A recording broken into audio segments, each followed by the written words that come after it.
Hi, I'm Kaylin. They handed me a check for $1 after building their billion-dollar empire on my back. Then my sister smiled and said, "It's just business, sweetheart," as security dragged me out like a criminal. But that check? It wasn't just a slap in the face. It was the start of something they never saw coming. They thought I was erased. They forgot who wrote the original contract. Before we begin, what time are you listening to this, and where? Drop a comment below. I read every single one. Let me tell you what really happened. The room glittered with low chandeliers and clinking glasses, but something about the air felt off. I should have known. The black velvet invitations had been too vague. An appreciation evening for legacy partners. That's what it had said. I'd helped design the brand's tone. Clean, smart, respectful. But this felt rehearsed, cold. Still, I smiled. Smiled when the valet opened the door for me outside the venue in Tribeca. Smiled at the younger staffers who still looked up to me like I hadn't spent the last 6 months being sidelined with sabbatical tasks. Smiled as I handed over my coat and walked into a space that once buzzed with my fingerprints. The last time I wore this dress, I'd stood next to my father at a launch gala. He whispered, "Make them look, Kaylin, but then make them remember." Now his silver fox brooch rested against my collarbone, my only armor tonight. Celeste was already on stage when I arrived, her hair curled in tight, gleaming waves, her smile too wide for a casual evening. She wore crimson, always the color of declarations. I raised a brow, curious. Was she jumping into a surprise product drop? My mistake. "Some roles," she said into the microphone, her voice bouncing off crystal and marble, "become obsolete. Some assets expire." The applause stalled. Confused murmurs spread like a ripple through water. I tilted my head slightly. Was this a branding metaphor? Then 2 men in tailored black suits moved through the crowd. Not servers, not staff, security. They didn't rush. No. They approached me the way you'd remove an empty glass from the table. Efficient, unobtrusive, polite. One of them leaned down just enough. "Ms. Laurent, we've been asked to escort you outside." I blinked, my hand still wrapped around the stem of my champagne flute. "I'm sorry, what?" Celeste turned, stepping aside, just as a giant digital screen behind her lit up with a document. My name, my signature, but not my pen. "This agreement was finalized on March 4th, she said smoothly. "A full buyout, at a symbolic rate, of course." Someone laughed, a cruel short snort from the back. I stepped forward, my voice calm but firm. "I never signed that. That's not my—" Celeste held up a small white envelope. "Here's your compensation." She tossed it toward me. A $1 bill fluttered to the floor between us. "It's just business, sweetheart," she said. Then added with a tight smirk, "You always said you wanted a clean break." The crowd split. Some turned away. Others stared, wide-eyed, unsure if this was some dark PR stunt. My mother, frozen. My uncle, arms crossed, offered only a slight nod. The board? Absent. Of course. I didn't pick up the dollar, didn't need to. The guards didn't touch me, just stood close enough to make it clear they would if I delayed. I stood taller, brushed my hands together, and walked out without a word. Not for her, not for them. Outside, the night had turned. Rain speckled the sidewalk, catching in the hem of my dress. I didn't flinch. A cab pulled up without me lifting a hand. Manhattan has a way of sensing who needs to disappear quickly. Inside the taxi, silence wrapped around me like a second coat. I exhaled, slow and steady. My phone buzzed in my clutch. 3 unread texts from colleagues, one from my mother that just read, "I didn't know." She did. They all did. I tapped open a message window to my attorney.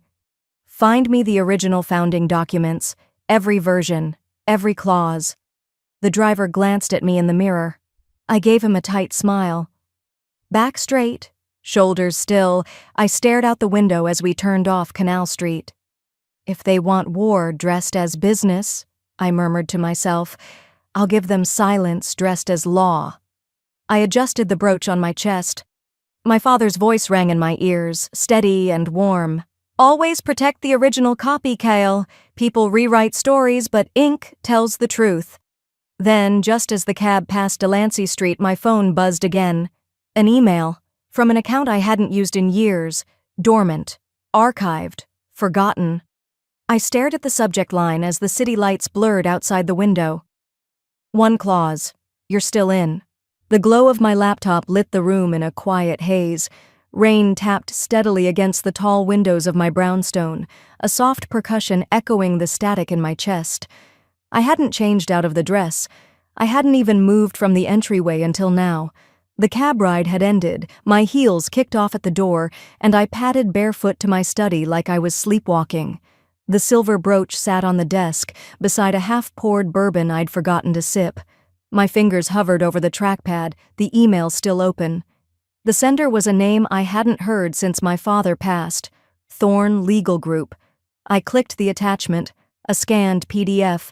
The edges were worn, the text slightly faded, like it had lived in a drawer for too long.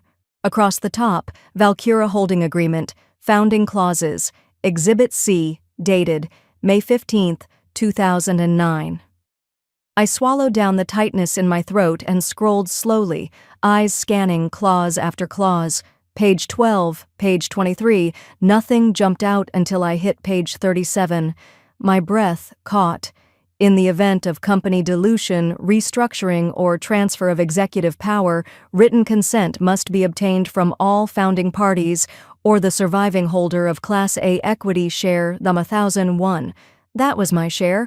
My father assigned it to me the day we incorporated. He had always insisted we keep it dormant, not listed in routine board documentation. Family first, he'd said, but always protect your position. They hadn't voided it. No addendum, no overwrite. It was still valid, and still mine. I sat back, heart steadying. Celeste hadn't seen this. Neither had the board. They wouldn't have pulled that stunt tonight if they had. I rose from the desk, opened the bottom drawer of the old cherrywood file cabinet he left me, and pulled out a small brass key taped under the divider. The safe deposit box key. I hadn't touched it in years. By the time I got dressed and left the house, it was close to 5 a.m. The rain had slowed to a mist, city still quiet, the streets breathing in that just before dawn gray. I drove myself, windows cracked, no music, straight to the Midtown Vault Center on Lexington. The vault was 2 floors below street level. A steel hallway led to a wall of locked drawers. The bank attendant didn't recognize me, but the box number pulled up on file. I signed without speaking. Inside the drawer, beneath a layer of old insurance deeds and power of attorney copies, was a black folder. Crisp. Untouched. I slid it open on the small private viewing table. There it was again. Page 37. The clause. But this time, embossed and notarized, not a scan, not a draft. The real thing. Tucked behind the pages was something else, a slim file labeled LLC Protego. I blinked. I remembered the name. Barely. My father had used it to shield family assets during a legal scare in the late 2000s. I thought it had been dissolved, but the records showed it was still active, fully owned by the holder of equity share, 1001. Me. I leaned back in the stiff metal chair, breathing in the smell of dust and ink and old paper. 12 years ago, I'd sat with my father at this same table. I'd asked him why he kept this all so secretive. He'd placed a hand on mine and said, "Because one day, they'll forget who built this. And when they do, this clause will remind them." I hadn't understood then. I thought we were closer than that. Now I understood everything. I saw Celeste again in my mind, tossing that dollar on the floor, smug smile, calling me obsolete. I remembered the meeting where she'd cut me off mid-sentence in front of investors, laughing, "You build, I shine." And now here I was, holding the one clause that could undo her entire play. I whispered to the silence, "You built your power on my silence. Let's see how it holds up against my truth." By the time I left the bank, the sun was rising behind the skyline, washing the buildings in a quiet orange glow. I didn't go home. I parked outside a cafe, still turning on lights, and opened my phone. Searched through old contacts. Found the one I needed, Abby Martin. She used to intern under me, fresh out of Columbia Law, sharp as glass. She'd moved into compliance law now, last I checked, working with Fortune 500 firms. I called. She picked up on the second ring. "Kaylin." Her voice was groggy. It's been years." "I need a meeting," I said. "Today, 10 o'clock. Can you make it?" Silence. Then, "What's going on?" "I just found a clause, and a company, both of which could tear the roof off Valcura." Her tone shifted instantly. Alert. Professional. "I'll be there." I ended the call and looked down at the folder in my lap, the edges curled slightly in the morning air. I didn't sleep that night, but I wasn't tired. For the first time in months, I didn't feel cornered. For the first time in years, I remembered who I was, before the silence. "When you walk into that boardroom, Kaylin," Abby told me before we hung up, "don't flinch. They think you're alone." The car pulled up to the glass facade of Valcura Tower, right on the hour. Rain still misted the air, soft and persistent, like the night hadn't fully let go of its grip. I stepped out alone, no assistant, no entourage, just me in a navy pantsuit that had survived a decade of mergers, deaths, and disappointments. Inside, the building was quieter than usual, or maybe it was just me noticing it more. The receptionist's eyes widened when she saw me. Her mouth opened slightly, but no words came out. I nodded politely and kept walking. My heels made sharp, deliberate clicks across the marble. The elevator ride up to the 32nd floor felt longer than usual, though I didn't shift once. When the boardroom doors opened, I already knew what I'd see. Celeste was there, lounging confidently in the chair that used to be mine, flanked by Brian Leeds, the CFO, and a man in a charcoal suit I recognized from regulatory hearings. There was a large screen on the wall, glowing with the title, "Emergency Resolution, Reclassification of Equity and Voting Rights." Of course. There was one empty chair left. I pulled it out and sat without a word. Celeste didn't even wait for formalities. "Let's get to it, shall we?" she said, tapping her pen twice against her tablet. "This is just a formality. The transition plan is already in motion." I looked around the table. Most avoided my eyes, as if I'd suddenly grown a second face. Brian cleared his throat and read flatly, "Due to recent structural realignments and in accordance with Article 6B, we propose to remove all legacy Class A shares from active voting status and reclassify them under advisory-only status." So that was the plan. Strip me out without needing to confront me directly. Just numbers on a screen. Celeste offered a tight smile. "It's not personal, Kaylin, it's business. And you've been absent."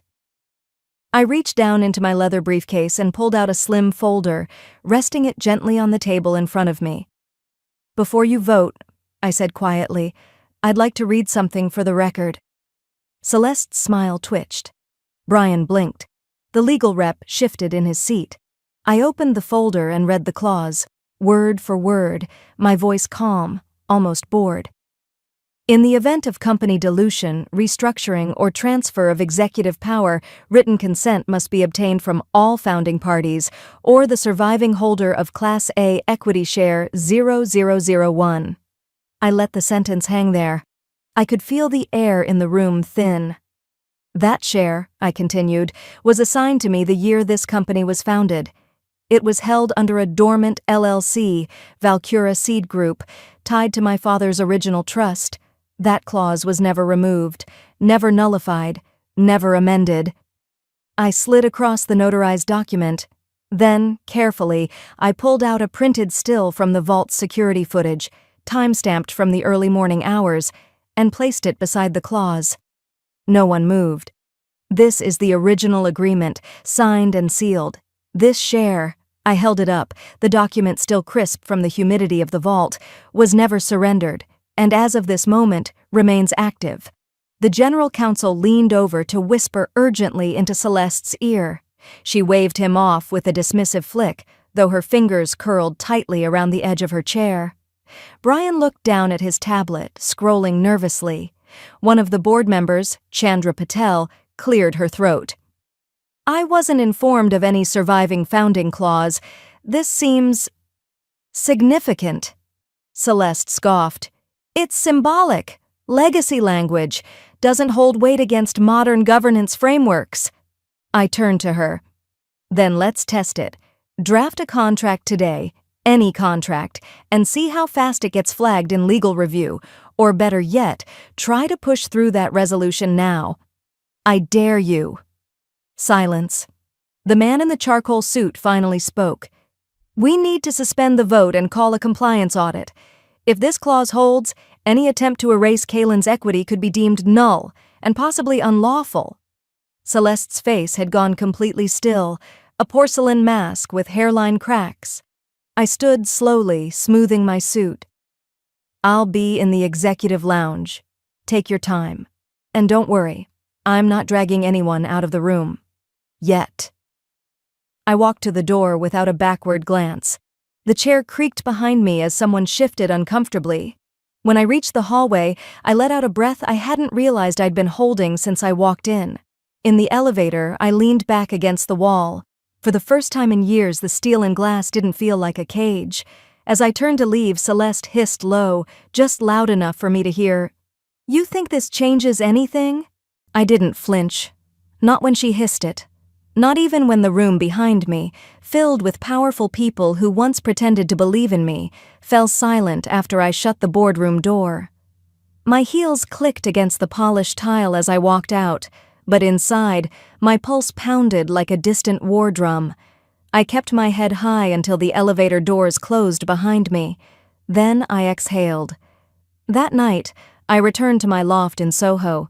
The city outside buzzed in its usual rhythm, but inside my apartment, the stillness felt sharper than ever. I tossed my bag onto the couch and slipped off my blazer. My shoulders ached, not from the meeting, those I could handle, but from holding everything in. I turned on the lamp in the corner. Warm light spilled over my dining table, where unopened mail had started to gather like autumn leaves. I sat down to clear it, more out of routine than purpose. That's when my phone pinged. New email, subject line, "You deserve to know." No sender, no signature. But the contents chilled me. Attached was a flyer, bold white font on a black background, unstable, dangerous, unfit for leadership. Beneath it, a scanned document, my psychiatric evaluation from college, a private file over a decade old. I stared at it, breath frozen halfway in my chest. The words on the page blurred, but I didn't need to read them. I knew exactly what they were, and I knew who had leaked them. Celeste. There were only 3 people who ever saw that evaluation. Me, the campus therapist at Yale, and the roommate who never kept her nose out of my drawers. Back then, I was 19. First semester, freshman year. I'd gotten in on merit, but I didn't feel like I belonged. Most nights I barely slept, surviving on vending machine coffee and adrenaline. I'd visit the campus counseling center, not because I was weak, but because I was trying not to be. I was doing everything I could to stay afloat. One afternoon, the therapist had written a note, recommend rest and short-term observation due to signs of emotional burnout. She never meant it to be permanent. She never meant it to be public. But it became both. I came back from class one day and found it printed out and pinned on my dorm door. Students passed by and snickered. Some took photos. Celeste stood at the end of the hall, arms crossed, smirking like she'd just won something. I remember asking her, "Why would you do this to me?" She shrugged. "Because secrets don't stay secret. Not around here." And then she laughed. That dry, satisfied sound I would come to know too well.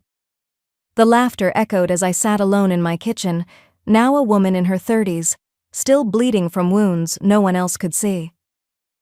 My phone buzzed again. This time it was a call. From Daryl, one of my silent investors in the renewable fund we were about to launch. I braced myself. "Kaylin," he said, not unkindly. "I saw the email. I can't be involved in a venture facing this kind of scrutiny." "I'm handling it," I said quickly. "This is targeted slander." "I know, but reputational risk is reputational risk." I hope you understand." He hung up. Moments later, another call came in. This one from Beth, my attorney. Her voice was tighter than usual. "They're moving faster than we expected," she said. "I've just been notified that a preliminary petition is being filed to initiate a mental competency review. If they get traction, Kaylin, it could freeze your access to voting shares." I felt something shift inside me, not panic, not fear, focus. I stood, grabbed my coat again, and headed straight back into the night. The doorman at Valcura's corporate tower looked startled as I pushed past. The security desk called after me, but I didn't slow down. I knew Celeste would still be there. Her office lights were always the last to go out, like a queen guarding her crown. The elevator opened on the executive floor. I didn't knock. I opened the door. She was alone, sipping espresso at her sleek glass desk like she hadn't just launched a personal attack hours earlier. "Well," she said calmly, without looking up, "that was fast." "You think I'll let you do this again?" She finally met my eyes. "Kaylin, it's not personal, it's about patterns. You're erratic. Everyone sees it." "No," I said, stepping closer. "What they see is a woman you've been trying to break since college. What you call erratic, Celeste, was survival." She tilted her head. "This emotional spiral you're having isn't exactly helping your case." I could have thrown the mug on her desk. I didn't. Instead, I opened my phone. I pulled up a screenshot. "Here's the IP that leaked my file. Guess where it routes to?" Her expression didn't change. "Want me to tell you what I kept from Yale?" I asked, lowering my voice. "All these years, every email, every letter, every printed copy of that report, with your dorm printer's timestamp, I kept them. All of them." Finally, something flickered in her eyes. I leaned forward. "So if this goes legal, and it will, you'll be asked why you accessed another student's medical records, why you posted them publicly, and why you've repeated that same behavior now." She didn't answer. I turned to leave. "You're not half as clever as you think you are." Back in my loft, the adrenaline hadn't worn off. I stood in front of my bookshelf, letting my fingers trail over the rows. Then I stopped. Behind a stack of architectural journals was a small, lockable drawer. I hadn't opened it in years. I found the key tucked into the lining of an old handbag. Inside was a single envelope. The paper had yellowed slightly with time, but the seal was still intact. I sat down, held it in my lap. 12 years. That's how long I'd kept it, unopened. It was from the Yale therapist. After I left school, she'd mailed it to me with a note that simply said, "Read this when you're ready." I never was, until now. I broke the seal with one clean tear. Inside that letter was the first truth I'd buried so deep. I forgot it could set me free. I stared at the envelope on my lap. It had yellowed just slightly with age, the seal still crisp but curling at the corners. I don't even remember why I kept it. Maybe part of me always knew one day I'd need it. With a deep breath, I slid my thumb under the flap and pulled out the single folded page. I read the first line out loud, as if my voice could somehow anchor me to this moment. "To whom it may concern, this is a confidential observation regarding Miss Kaylin Rye and her roommate, Ms. Celeste Underwood." My heart stuttered. It wasn't about me. I kept reading, slower now. The therapist, Dr. Alana Poe, had written that my emotional exhaustion wasn't abnormal for a student in my program. What concerned her wasn't my stress, but the person I was living with. Ms. Underwood has displayed concerning patterns of coercive control, emotional triangulation, and boundary testing. Her charm masks behavior I would qualify as socially manipulative. I urge the recipient of this note to consider protective distance. I dropped the paper. For a moment, the world fell completely still. The hum of the city outside, the distant honk of a cab, the buzz of my refrigerator, it all faded into silence. My knees buckled before I even realized I was standing. I sat on the floor, legs folding beneath me like paper. My fingers gripped the edge of the rug. My breath came shallow, fast. It wasn't me. All this time, I'd thought I was the broken one. For years, I carried that old shame like a stain I couldn't scrub off, something defective deep inside, something unlovable. Celeste had made sure I believed that. She knew exactly which words to use, what tone to strike, when to smile as she twisted the knife, and I believed her. I whispered, "It was her. It's always been her." I said it again, like a mantra, not for revenge, not even for justice, just to finally stop feeling like I was going crazy. I don't know how long I sat there rocking gently, holding the letter like it might disappear if I let it go. Eventually, I made it to the couch. Curled up, knees to chest, I opened my laptop. My resignation email sat there in draft form, ready to send. A few weeks ago, I might have hit send without a second thought, disappear from the noise, take what little I had left and start over, quietly, safely. But before I could move my finger to the trackpad, a notification popped up. Avani K. 11:42 p.m. The message was short. "Hi, I don't know if this is okay, but I think Celeste is doing something again. Can I talk to you?" My stomach twisted. Avani. She was the youngest on our leadership team. Bright, thoughtful, a little shy. We'd spoken maybe twice outside meetings. She reminded me of someone I used to be, before the armor. I hesitated only a second before typing back. "Yes, name the place." The next afternoon I met her at a corner cafe on Mercer. She looked even younger in daylight. Her hands shook as she wrapped them around her coffee cup. "She's been cutting me out," Avani said softly. "Meetings, client calls, even internal reports. I heard her say I was too emotional to be trusted with clients." I didn't interrupt. I just listened. "She said I was volatile," Avani continued, "because I asked why we pivoted away from a project I'd worked 6 months on. She smiled when she said it like it was nothing, but I felt erased."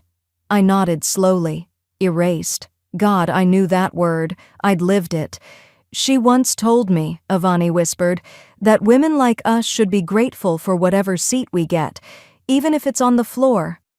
I exhaled sharply through my nose. My fingers clenched the edge of the table. "I thought maybe it was me," Avani said, "that I was just too soft." "No," I said firmly. "It's not you." I paused, then added, "She said the same thing to me once, 19 years ago. Same words, same smile." Avani's eyes widened. "Really?" "Exactly the same," I said. That night, I didn't sleep. I made tea around midnight, stood by the window, the lights of Soho flickering beneath the clouds. The city didn't know what was happening in my apartment, didn't know 2 women were sitting quietly in different corners of it, wounded by the same person, 2 decades apart. But I knew, and that was enough. I opened a new document, not for my resignation, but for a plan, names, dates, conversations I'd buried, the photo of the hallway flyer back in Yale, Celeste's email from last month, "We need to reevaluate who fits our culture," a list of board members I still had goodwill with, a timeline of silent sabotage. It came together fast, years of memory poured out like water through a cracked dam. I stopped waiting for someone to see what she'd done. I stopped hoping she'd apologize. I stopped asking, "Why me?" Because it wasn't just me.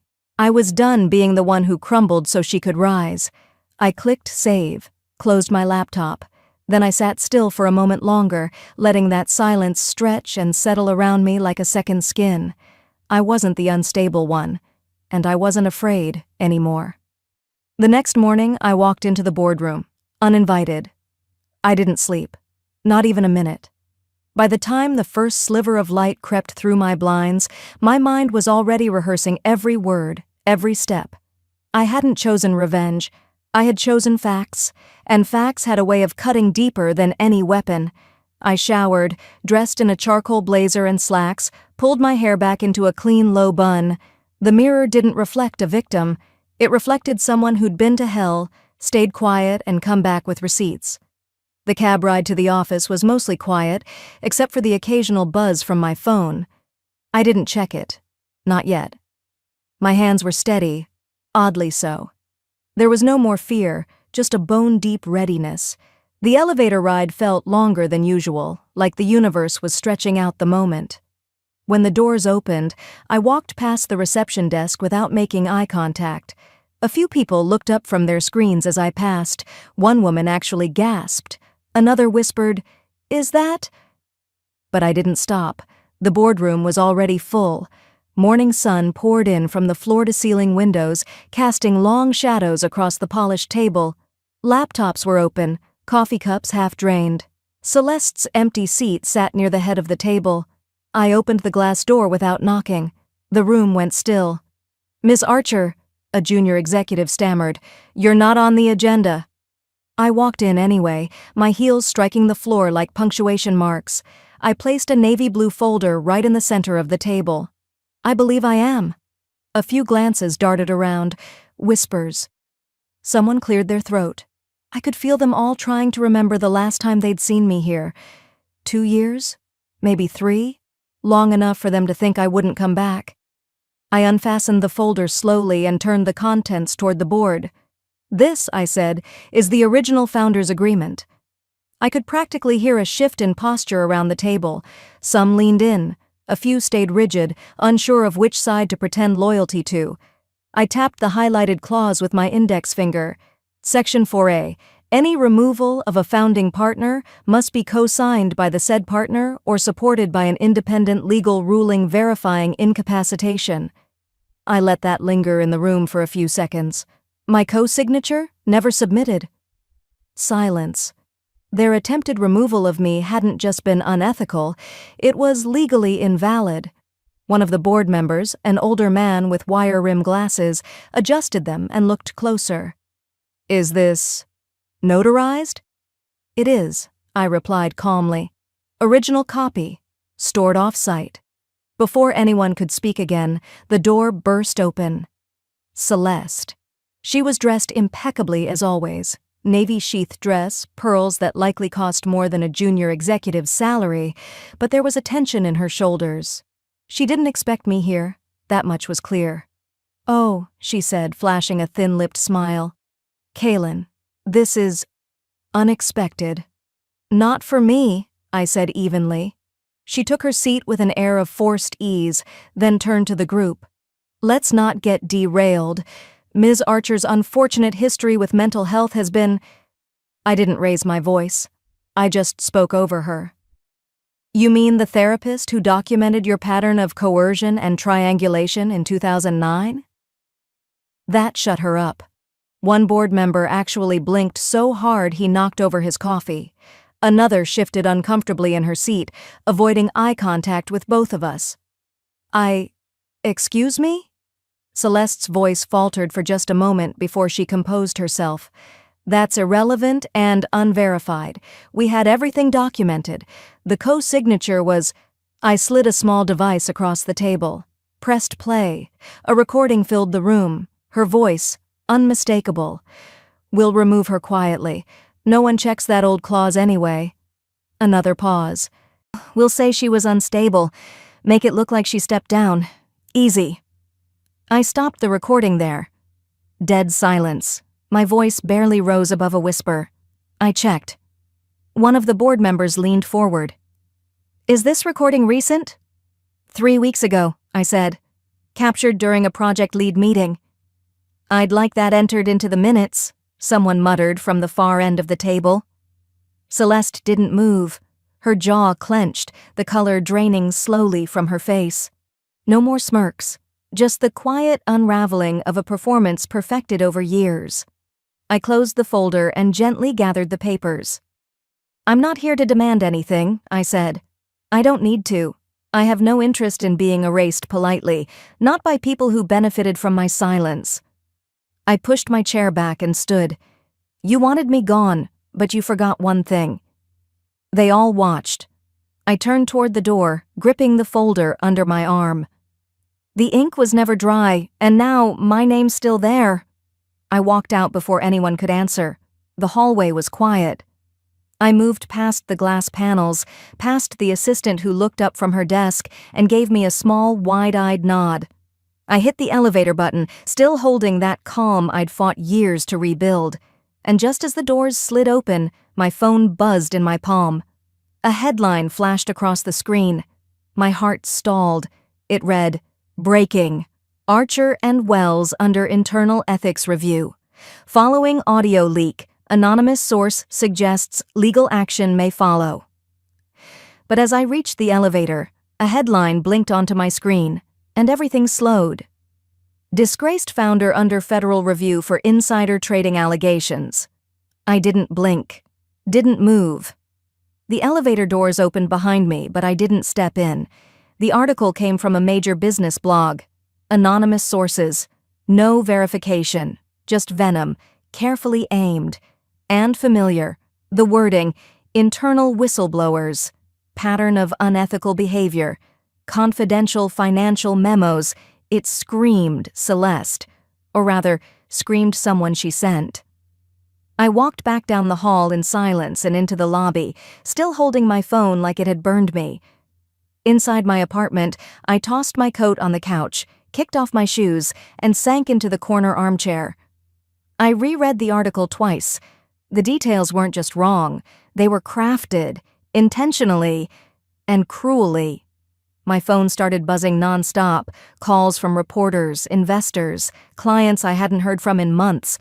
A text popped up from one of our biggest licensing partners. "We're pausing all deliverables until this clears." Another, from one of the board members I'd just seen that morning. This got uglier than it had to. I stared at it. That passive, cowardly tone. It had to? No, it didn't have to get ugly. Someone made it ugly. I didn't cry. Instead, I reached for my laptop, opened a clean document, and began compiling every contract, every timestamp, every proof of earnings and transaction history. I wasn't just going to defend myself, I was going to expose her, and I knew exactly where to start. I scrolled to a name I hadn't touched in 2 years, Noel, Celeste's assistant. I hit call. "Kaylin?" His voice trembled. "I need to talk to you," I said. "Tonight." It was almost sunset when I walked into a tucked-away cafe near the Embarcadero. Dim, discreet, half-empty. Noel was already there, seated in a booth near the back, wringing his hands, glancing toward the window every 30 seconds. He stood awkwardly when he saw me. "Thank you for coming," I said calmly, sliding into the booth across from him. He looked nervous, terrified really, but guilt had a way of pressing down on people until they cracked. "She told me you'd come," he muttered, then stopped himself. "No, sorry, that's not what I meant. I didn't know she'd actually go this far." I said nothing, just waited. She made me send the documents, the early drafts, not even the finalized ones. She said they'd be enough to plant the seed. "She," I said slowly, "Celeste?" He nodded, barely able to meet my eyes. "If I didn't do it, she said she'd accuse me of harassment, said she had screenshots ready. She's done it before, Kaylin, to others." Then he pulled out his phone. I saved the messages. I didn't know what else to do. I was afraid. But now I'm afraid of what she'll do next. He slid the phone across the table. On the screen were weeks' worth of messages. Celeste. "We'll leak it Friday. Weekends bury attention." Celeste. "Use the phrase unethical trend. Legal loves that wording." Celeste. "She'll deny it, of course, but perception is 9/10. Celeste. "Noel, if this leaks back to me, I swear I will ruin you." And then one message from Noel, never responded to. "I'm not sure I can keep doing this." I looked up at him. "Forward all of this to my attorney," I said gently. "Tonight, no edits, just the truth." He nodded. "She's not who she pretends to be," he whispered. "I thought she was powerful, but really, she's afraid. Of you." I paid the bill and left in silence. Back in my apartment, I sat at my desk. The night was quiet, eerily so, like the air itself was waiting for something to break. My lawyer called within an hour. "Defamation suit? We can file in the morning, open and shut." But I shook my head. "No, let her keep digging. She's good at that. I'll just light a match when the time's right." Instead, I opened my notes and drafted a statement. Clear, direct, calm. To those who've seen the headlines, I invite you to review the facts. Attached are all filings, certified and time-stamped. No federal review exists. No charges have been filed. Sometimes the truth doesn't need a spotlight. It glows on its own. I hovered over the send button. My hand didn't shake. I pressed send just as a new email arrived in my inbox. Subject line, Department of Justice Request for Records, Re. Archer & Wells LLC. And just like that, the silence shattered. As I stared at the screen, that subject line burned itself into my retinas. Department of Justice, Request for Contact. My heart had barely settled from sending the public statement. I clicked it open. Ms. Reese, the email began, direct and clipped. We would like to meet regarding a potential federal investigation into internal fraudulent activity involving individuals currently affiliated with Crownwave Technologies. Not me. I read the next sentence 3 times to be sure. You are not the subject of this investigation. We believe you are a key witness. I leaned back in the chair, chest tight, not from fear now, but from the weight of vindication slowly pressing in. The file Noel had handed over, it had already reached them. Fast. I called the listed contact, and within hours, a black SUV pulled up quietly outside my apartment. A woman in a navy suit, Agent Miriam Downs, introduced herself and guided me into the back seat. No cuffs, no suspicion, just quiet professionalism. We sat in a secure room somewhere downtown. No windows, a pitcher of water, untouched.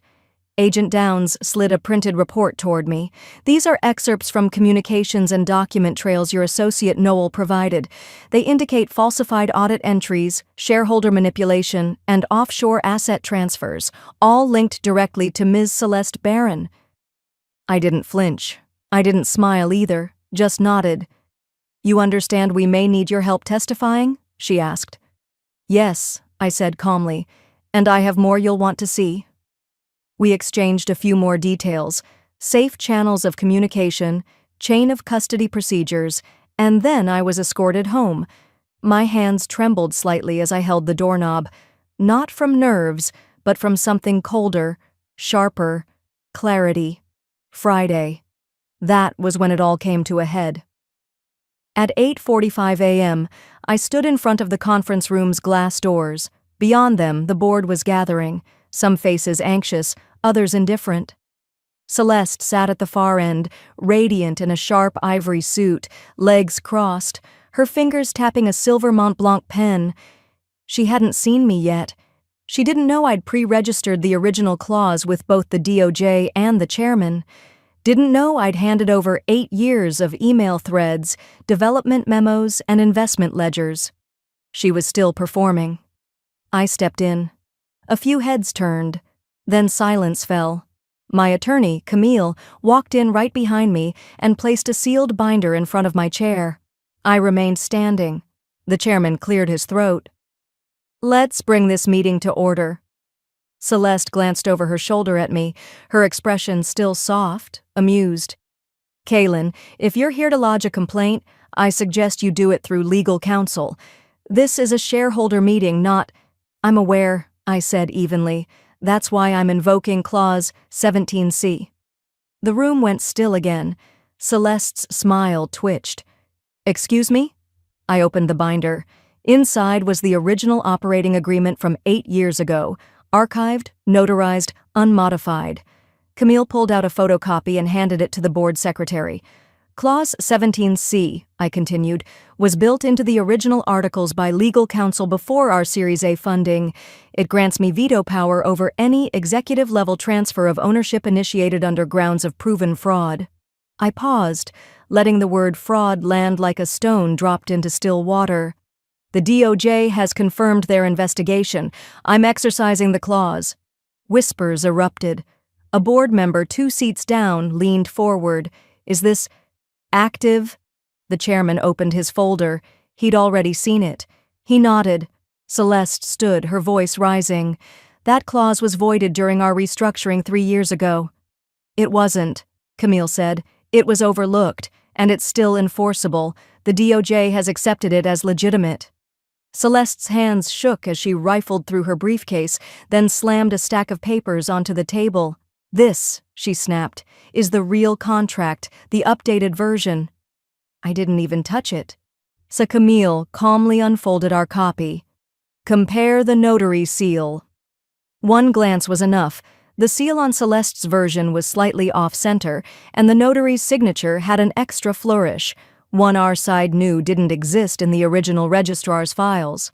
"Forgery," one of the members muttered. I didn't need to say a word. I just placed one final envelope on the table, sealed, time-stamped, notarized, and filed with our legal repository 2 years ago, a backup I had never told anyone about, until now. Celeste's face drained of color. She lunged forward suddenly, as if she could snatch the document and make it disappear with sheer will. Camille calmly blocked her hand. "It's over, Celeste," I said quietly. "You tried to rewrite a past you didn't build." She sank into her seat, jaw tight, eyes darting to the board for backup. None came. The chairman looked between her and me. His face was unreadable, but his tone was final. "Effective immediately, Kaylin Reese resumes full control." The boardroom emptied like air rushing out of a balloon. Celeste's heels echoed down the marble hallway, each step sharper than the last. I didn't follow her. I didn't speak. I just stood there as the others filed past, some nodding politely, others avoiding my gaze entirely. And when the chair finally left the room, I remained seated, quiet, still, hands folded in my lap like I'd been holding on to them for too long. 2 weeks passed. The headlines didn't hold back. Empire fraud exposed. Sister's betrayal uncovered. From family business to federal case. I didn't need to read beyond the headlines. The pieces had already fallen. Celeste had stepped down within 24 hours of the meeting. Noel vanished from every PR channel and social feed. I heard through my legal counsel he'd hired a crisis firm, but even they couldn't put a gloss on what had unraveled. I didn't celebrate. I didn't pop champagne or take victory laps. I returned to the office. Quietly, I reinstated my team. Those who'd left when ethics no longer aligned, those who stayed on the fringes, waiting for a shift. They came back with a mix of relief and cautious optimism. I didn't promise them the past. I promised them clarity. I'd been given back the keys, but this time I wasn't walking in wide-eyed. Late one afternoon, as the sun dipped past the skyline, painting the windows gold, a courier buzzed the front desk. No one was expecting a delivery. My assistant brought it in. No return address, just a simple manila envelope. I knew before I opened it. Inside was a single check. $1. Void stamped diagonally in red ink. I held it between my fingers. The paper was creased, like it had sat folded for years. My name in blue ink. Her name in black. The date from years ago, when I naively handed her 1% of the company, telling her, "I want you to feel this is yours too." I had believed it. Every word. No note, no apology, just the check. Returned. Voided. I stared at it for a long time, longer than I expected. I didn't cry, but something in my chest felt hollow and hot all at once. As if it wasn't the betrayal that finally burned, it was the absence. Not even a sentence, just a relic. Erased, like I never gave it. That night, I stayed in the office longer than usual. The city hummed below, and across from my desk was the photograph of my father, the one from when we opened the first branch downtown. He was laughing in it, head tilted back, hand resting on my shoulder. I walked over, opened the drawer, pulled out a frame I hadn't used yet, slid the check in behind the glass. I hung it beside his photo, not as revenge, not as proof, but as a reminder. The check, voided, wasn't failure. It was evidence of who I was before they tried to rewrite me, that I had once believed, that I had once trusted. "This was never about revenge," I said softly, knowing he wouldn't answer. But someone else did. "I'm sorry. Was that meant for me?" I turned. A young woman stood just inside the door, clutching a tablet against her chest, barely out of college, probably an intern from the new development team. Her name tag read, Jasmine. She looked embarrassed. "I didn't mean to interrupt, I was told to bring the Q2 report and I heard you talking." I waved her in gently. You're fine. She approached hesitantly, then glanced up at the wall. Is that a check? Was, I said. She blinked. That's kinda poetic. Sorry, that's probably not the right word. No, I said. It is. She shifted her weight. I've heard people say you built all this from nothing. Is that true? I smiled. Not the kind of smile you give for photos or press. The kind that comes after loss, rebuilding, and the quiet realization that you're still standing. Not from nothing, I said. From scratch. And scratch hurts, but it teaches you where not to lean. She let out a small, nervous laugh. I guess I'm still figuring that out. I walked to my desk and picked up a folder. Then let's figure it out together. Here's something real to work on. Numbers, projections, timelines, and questions. I expect plenty? She took the folder with both hands, surprised. Thank you, Ms. Reese. Kaylin, I corrected, if we're going to build something, let's start with names. After she left, I returned to the window. The city was still moving, still burning, blinking, breaking, and building. And somewhere, out there, Celeste would be reading the same headlines I had, watching the same stock tickers roll. They gave me a check for $1, but in the end it cost them everything.